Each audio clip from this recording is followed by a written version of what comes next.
सांप्रदायिक ताकतों को मुंहतोड़ जवाब देने के साथ देश में भाईचारा बढ़ाने के लिए कांग्रेस के खेवनहार बने राहुल गांधी की भारत जोड़ो यात्रा के समाप्त होने के बाद इस यात्रा के दूसरे चरण की शुरुआत हो गई है। दूसरे चरण के अभियान को कांग्रेस ने हाथ से हाथ जोड़ो अभियान का नाम दिया है। इस अभियान के माध्यम से कांग्रेस हर घर तक पहुंचाना चाहती है और राहुल गांधी के संदेश को जन जन तक पहुंचाना चाहती है। शहर कांग्रेस पार्टी ने शहर में इस अभियान की शुरुआत आगरा कैंट मुस्तफा क्वार्टर से की। इस अभियान में कांग्रेस कार्यकर्ताओं ने बढ़ चढ़कर भाग लिया। हाथ से हाथ जोड़ो अभियान के माध्यम से कांग्रेस कार्यकर्ताओं ने राहुल गांधी द्वारा लिखे पत्र को भी आम जनों तक पहुंचा रही है। इस पत्र के माध्यम से कांग्रेस पार्टी के चिन्ह और भारत जोड़ो यात्रा के राजनीतिक संदेश को आगे ले जाया जाएगा। कांग्रेस कार्यकर्ताओं ने घर घर पर कांग्रेस का स्टिकर लगाया, राहुल गांधी का पत्र उन्हें भेंट किया, भाजपा की नाकामियों से भी लोगों को रूबरू करवाया। आइए अब हम आपको पत्र में लिखी बातों को सुनाते हैं जिन्हें कांग्रेसी घर घर तक पहुंचाने का काम कर रहे हैं। मैं यह पत्र अपनी 3500 किलोमीटर की यात्रा को पूरा करने के बाद लिख रहा हूँ।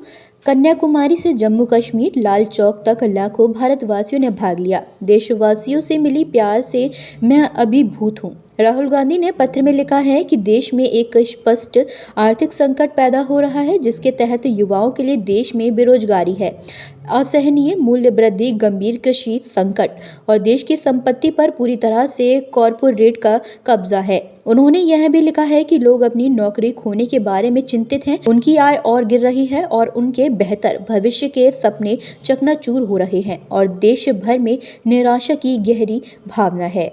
आपको और हम सबको पता है कि राहुल गांधी जी ने इस देश में सद्भावना पैदा करने के लिए अपना एक लंबा कार्यक्रम कांग्रेस पार्टी की ओर से चलाया था 3 मुद्दों पर, बेरोजगारी पर, महंगाई पर और जो हम लोगों को पार्लियामेंट में या अन्य स्थानों पर बोलने नहीं दिया जाता है, तो वो समाप्त हो गया 30 जनवरी को। और उसका दूसरा चरण शुरू हुआ है कि हम लोग हाथ से हाथ जोड़ करके इस भारत देश को संदेश देना चाहते हैं। कांग्रेस पार्टी संदेश देना चाहती है कि हम सब एकता और अखंडता के लिए, सद्भावना के लिए, प्रेम के लिए, सौहार्द के लिए हाथ से हाथ जोड़े कार्यक्रम संपन्न कर रहे हैं। सांप्रदायिक ताकतें भारत में एकता और अखंडता को ख़त्म करने का काम कर रही हैं। उसी कड़ी को आगे बढ़ाते हुए इस जो सांप्रदायिक ताकतों के मंसूबों को कमज़ोर करने के लिए, ख़त्म करने के लिए राहुल गांधी जी के द्वारा जो एक पैदल यात्रा निकाली गई भारत जोड़ो के नाम से, उसको आगे बढ़ाने के लिए आज पुनः हाथ से हाथ जोड़ो अभियान कांग्रेस पार्टी के द्वारा चलाया जा रहा है। ठीक। मुस्तफा क्वार्टर से शुरू हुई इस यात्रा के दौरान कांग्रेसियों ने एक दूसरे से हाथ मिलाया और सभी से हाथों के जरिए उनके दिलों तक पहुंचने की बात कही। उन्होंने कहा कि भारत जोड़ो यात्रा का दूसरा चरण शुरू हुआ है। इस अभियान के माध्यम से राहुल गांधी के संदेश को जन जन तक पहुंचाना है।